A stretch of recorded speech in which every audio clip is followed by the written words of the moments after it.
ഇന്ന് നമുക്കൊരു അടിപൊളി മരിച്ചിനി ഇളക്കിയത് എങ്ങനെ എടുക്കുമെന്ന് നോക്കാം. മരിച്ചിനി കിണ്ടിയതും കപ്പ ഇളക്കിയതെന്നൊക്കെ പറയാറുണ്ട്. നമ്മളിവിടെ മരിച്ചിനി കിണ്ടിയതെന്നാണ് പറയാറ്. നമുക്കതൊന്ന് നല്ല രീതിയിൽ പീസാക്കി കഴുകി വൃത്തിയതിന് ശേഷം വെള്ളവും ഉപ്പിട്ട് നല്ല രീതിയിലൊന്ന് കുക്കാൻ വെച്ച് കൊടുത്തിട്ടുണ്ട്. ഇനി ഇതിലേക്ക് ഒരു മസാല ആവശ്യമായിട്ടുണ്ട്. അതിലേക്ക് പച്ചമുളക്, തേങ്ങ, വെളുത്തുള്ളി, കൊച്ചുള്ളി, ജീരകം, ആവശ്യത്തിന് കറിവേപ്പില, മഞ്ഞൾപ്പൊടിയും ഇട്ട് നല്ല രീതിയിലൊന്ന് ഒതുക്കിയെടുത്തിട്ടുണ്ട്. നമ്മൾ മരിച്ചിനി ഫസ്റ്റ് ഒന്ന് ഇതുപോലെ തിളച്ച് വരുമ്പോഴത്തേക്ക് ഇതൊന്ന് നമ്മളിതിലെ വെള്ളം ഒന്ന് ഊറ്റി കളയാറുണ്ട്. ഇത് കളഞ്ഞതിന് ശേഷമാണ് വീണ്ടും വെള്ളം ഒഴിച്ച് നമ്മൾ തിളപ്പിച്ച് അതിൻ്റെ വെള്ളവും കളഞ്ഞതിന് ശേഷമാണ് നമ്മൾ ഈ മസാല ഇടാറുള്ളത്. അങ്ങനെ രണ്ടാമത്തെ വെള്ളം ഒഴിച്ചു കൊടുത്തിട്ടുണ്ട്. അത് നല്ല രീതിയിൽ ഒന്ന് ഇളക്കിയതിന് ശേഷം ഇതൊന്ന് തിളപ്പിച്ച് കുക്കായതിന് ശേഷം ഇതിലെ വെള്ളം ഒന്ന് വടിച്ച് കളയുക. വടിച്ച് കളഞ്ഞതിന് ശേഷം നമ്മൾ ഈ മസാല ഒന്ന് ഇതിലേക്ക് ഇട്ട് കൊടുക്കാറുള്ളത്.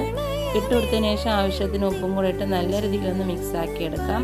ഇത് നല്ല വെന്ത് നല്ല ഉടഞ്ഞ രീതിയിൽ ഇഷ്ടമുള്ളവർക്ക് ആ രീതിയിൽ നമുക്ക് ഇതുപോലെ ഉടച്ചെടുക്കാം. നല്ല കുഴമ്പ് പോലെ ആവുന്ന രീതിയിലാണ് ഞാനിവിടെ ആക്കിയെടുത്തിട്ടുള്ളത്. നമുക്കിത് ടൈറ്റാക്കി വേണമെങ്കിൽ അങ്ങനെ എടുക്കാം. നല്ല രീതിയിൽ കുഴമ്പ് പോലെ ആക്കിയതിന് ശേഷം നമ്മളിതൊന്ന് തീ ഓഫ് ചെയ്യാം. അങ്ങനെ നമ്മുടെ അടിപൊളി തലക്കറിയും ചോറും മരിച്ചീനിയും കൂടി ഇളക്കിയതും കൂടെ ചേർത്ത് അടിപൊളിയായിട്ട് നമ്മൾ ഇന്നത്തെ ലഞ്ച് കഴിച്ചിട്ടുണ്ട്. എല്ലാവരും ഇതൊന്ന് ട്രൈ ചെയ്ത് നോക്കാം. ഫീഡ്ബാക്ക് അറിയിക്കാം. Thank you.